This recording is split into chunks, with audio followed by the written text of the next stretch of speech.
Hey everyone, welcome back to Corporate Decoder. Today, DUOT Technologies Group Inc. DUOT just filed their current report form 8K, and I'm seeing a few interesting takeaways from their annual meeting results. Quick note, this is not financial advice, just my take on public filings for educational purposes. The company held its annual meeting where shareholders voted on directors and auditor appointments, and the results are in. This filing is essentially a summary of what happened at their annual meeting on May 28, 2026.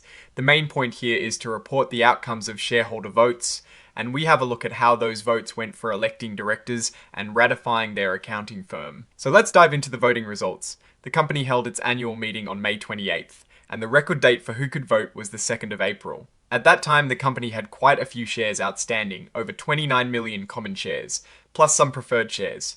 A quorum was met, meaning enough shareholders were present either in person or by proxy to make the meeting official. The first big item was electing 5 directors. We can see the votes for each nominee. Charles P. Ferry received over 17 million votes in favour and about 378,000 withheld. Brian J. James also got a strong showing with over 17 million votes for and a low number withheld, just over 300,000. Others like Frank A. Lonegro, Ned Mavramatis, and James Craig Nixon received votes in the 12 to 13 million range for, with more votes withheld suggesting a bit less unanimous support compared to Ferry and James. It's worth noting that the preferred shareholders also voted in favour of these nominees, and their votes are included in the totals. Next up was proposal number 2, which was to ratify or approve the appointment of Salberg and Company, Pennsylvania as their independent auditors for 2026. This got a massive number of votes in favour, over 23 million, with very few votes against, only about 60,000, and a reasonable number of abstentions. This indicates strong support for keeping their current auditors. There was also a proposal number 4 to elect Frank D. Recker, the CEO, to the board of directors for a 1-year term. He received about 13.9 million votes in favour and just over 2 million votes withheld. This shows support for the CEO joining the board, though not quite as overwhelmingly as the auditor appointment. So the big takeaway here is that all the nominated directors were elected and the company's choice of auditor was approved by the shareholders. This means leadership and oversight are staying on their current path. Under item 9.01, the filing lists an exhibit. It is a cover page interactive data file formatted as inline XBRL, which is pretty standard for these filings and essentially just an electronic format for the report.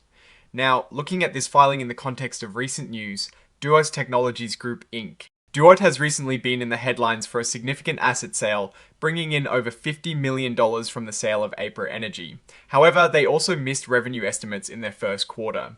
This annual meeting vote serves to confirm the stability of their board and auditor at a time when the company is navigating both significant financial events, like asset sales, and also facing operational challenges, like revenue misses. The election of directors and ratification of the auditor suggests continuity, and that management expects a steady hand to be guiding the company through these potentially mixed financial waters. The fact that the CEO was elected to the board alongside other directors reaffirms management's influence and likely their strategic direction.